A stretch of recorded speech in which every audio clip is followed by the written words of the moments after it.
ബിം ഇനി സിവിൽ എഞ്ചിനീയേഴ്സിന് ഒരു ഓപ്ഷണലായിരിക്കില്ല, it's compulsory ആയിരിക്കും. ബിക്കോസ് ഇപ്പോഴത്തെ സിനാരിയോയില് നിങ്ങൾ എന്താണ് പോയിട്ട് സാർ എനിക്ക് ഡ്രാഫ്റ്റിങ് പെൻ ആൻഡ് പേപ്പർ വെച്ചിട്ടാണ് വരക്കാൻ അറിയാം, എനിക്ക് ഓട്ടോ കാഡ് അറിയില്ല എന്ന് പറയുകയാണെങ്കിൽ കമ്പനീസ് നിങ്ങളെ ഹയർ ചെയ്യും? The answer is no, of course no. Because അത് ടെക്നോളജിയാണ്, നമ്മൾ അഡാപ്റ്റ് ചെയ്തേ പറ്റുള്ളൂ.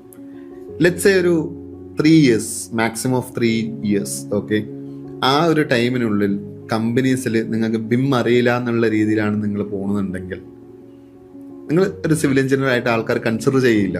No days if you are a civil engineer you don't know AutoCAD, no one will consider you a civil engineer. Because അതെന്ന് പറയുന്നത് നമ്മളുടെ ഒരു ABC ആണ്, നമുക്കത് അറിഞ്ഞിരിക്കണം. ഓക്കെ, സോ ഇൻ ഫ്യൂച്ചറിൽ നിങ്ങൾക്ക് ഓട്ടോകാഡ് അറിയാമെന്ന് പറയുകയാണെങ്കിൽ of course companies use to think you are not updated. So അങ്ങനെയുള്ള ഒരാളെ എങ്ങനെ കമ്പനീസ് ഹയർ ചെയ്യും? It's very difficult, right? So ഇനി നിങ്ങൾക്ക് ബിം എന്ന് പറയുന്നത് ബിം ഒരു ഓപ്ഷണലായിട്ട് എടുക്കുക എന്നുള്ളത് ഐ എം നോട്ട് ഷുവർ നിങ്ങൾക്കത് ഫ്യൂച്ചറിൽ ഭയങ്കര ഹെൽപ്ഫുൾ ആയിരിക്കും എന്നുള്ളത്. ബിമ്മിന് ഓപ്ഷണൽ ആയിരിക്കില്ല. ഈവൻ നമ്മൾ നോക്കുകയാണെങ്കിൽ തന്നെ Dubai municipality, Ashghal, even Indian governments, Indian major clients like Lulu, Nesto and all, അവരൊക്കെ ഇപ്പം ബിമ്മിൽ തന്നെയാണ് വർക്ക് ചെയ്യണത്. Okay, even if you are looking into Saudi Red Sea project or World Cup project, whatever it is, അവരൊക്കെ എന്താ പറയുക ബിമ്മിലേക്ക് already migrated ആയി. അവർക്ക് ആ ബിം എന്ന് പറഞ്ഞ കൾച്ചർ മതി. സോ ആ കൾച്ചറിലേക്ക് നമ്മൾ അഡാപ്റ്റ് ആയിട്ടില്ല എന്നുണ്ടെങ്കിൽ ആസ് എ സിവിൽ എഞ്ചിനീയർ നിങ്ങൾക്ക് ആ കരിയറിൽ ഗ്രോത്ത് ഉണ്ടാകുന്നത് വളരെ ഡിഫിക്കൽട്ട് ആയിരിക്കും. So we must learn BHIM.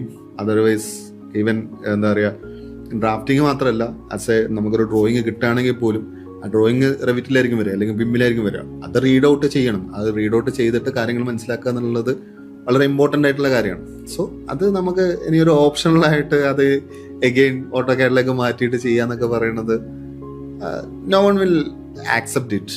Because ഇപ്പോഴത്തെ കാലത്ത് നിങ്ങൾക്ക് ഒരു A3 പേപ്പറോ അല്ലെങ്കിൽ A2 പേപ്പറോ വെച്ചിട്ട് പെൻ പേപ്പർ വെച്ചിട്ട് ആ ഡ്രോയിങ് നിങ്ങൾ ഇതിൽ വരച്ചിട്ട് നോക്കാന്ന് പറയുന്നത് A2 A3 പേപ്പറൊക്കെ ഇപ്പം എന്താ പറയുക ഔട്ട്ഡേറ്റഡ് ആയി, ആൾക്കാർ ഉപയോഗിക്കണില്ല. ഇവൻ കമ്പനീസ് ആണെങ്കിൽ പോലും സൈറ്റിൽ പോവുകയാണെങ്കിൽ അവർക്ക് ഓട്ടോകാഡ് വ്യൂവറുള്ള ടാബ് അല്ലെങ്കിൽ PDF വ്യൂവറുള്ള ടാബ് വരെയാണ് ഇപ്പോൾ യൂസ് ചെയ്യുന്നത്. No one is using papers.